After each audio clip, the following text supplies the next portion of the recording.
दो सरकारी और दो प्राइवेट नौकरी वाली बहू की बारिश। कितनी तेज बारिश हो रही है, आसपास तो कोई रिक्शा वाला भी नहीं दिख रहा। अब हम घर कैसे जाएंगे? ऊपर से आज ऑफिस से निकलने में देरी भी हो गई। इतना सारा डाटा दे दिया था सर ने। मेरा तो आज कॉलिंग कर करके ही दिमाग खराब हो गया। सच में इन प्राइवेट जॉब में बड़ी दिक्कत है। मजे तो सरकारी नौकरी वालों के आते हैं, जैसे महक और दीपा। असली जिंदगी तो वो जी रही हैं। काश हमारी भी सरकारी नौकरी होती। मैं तो थक गई हूँ ये प्राइवेट नौकरी कर करके।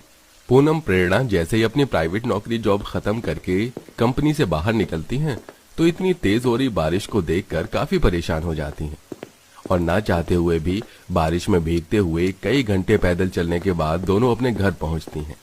फाइनली हम लोग घर आ गए। अब जल्दी से अंदर चलते वरना बीमार पड़ जाएंगे। जहां प्राइवेट जॉब वाली बहुएं पैदल पैदल बारिश में भीगते हुए घर आती हैं, वहीं दोनों सरकारी जॉब वाली बहुएं महक और दीपा एक बड़ी सी गाड़ी से उतरती हैं और सीधा घर के अंदर चली जाती हैं, जहां उनकी सास माधवी हाथों में टॉवल लेकर उनका इंतजार कर रही होती है। आ गई तुम दोनों। पता है मैं कब से तुम दोनों का इंतजार कर रही थी। कहीं बारिश में भीगी तो नहीं?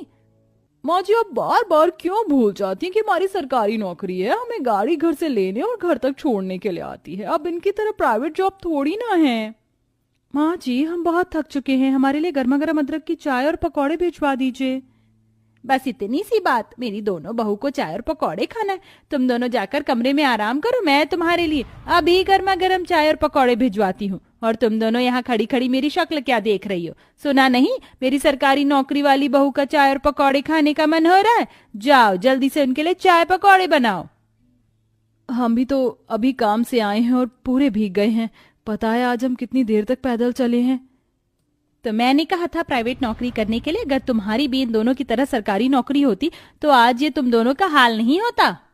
इतना कहकर माधवी अपने कमरे में चली जाती है, जिसके बाद अब दोनों प्राइवेट जॉब वाली बहुएं अपने कमरे में जाकर कपड़े बदलती हैं और दोनों सरकारी नौकरी वाली बहुओं के लिए चाय और पकौड़े बनाती हैं। गर्मा गर्म चाय पीकर तो मजा ही आ गया। सारी थकान उतर गई। माँ जी हमें बहुत ज्यादा थकान हो रही है। हम थोड़ी देर जाकर आराम कर लेते हैं। रात का खाना बनाने का वक्त हो चुका और तुम दोनों आराम करने जा रही हो? आराम करोगी तो खाना कौन बनाएगा? दीपा महक तुम दोनों की तरह हम भी सुबह से शाम तक नौकरी करते हैं। अगर एक दिन तुम दोनों रात का खाना बना लोगी तो क्या हो जाएगा? तो तुम कहना क्या चाहती हो कि हम लोग सरकारी नौकरी करते हैं तो पूरा दिन बस कुर्सी पर बैठे बैठे आराम करते हैं? हमें क्या कोई मेहनत नहीं करनी होती? देख लिया माँ जी आपने अपनी प्राइवेट जॉब वाली बहू को। देख रही हूँ बहू, आजकल तुम दोनों की बहुत जुबान चल रही है। अपनी जुबान पर काबू रखो वरना तुम दोनों पर मेरा हाथ उठते देरी नहीं लगेगी। अब जाओ और रात के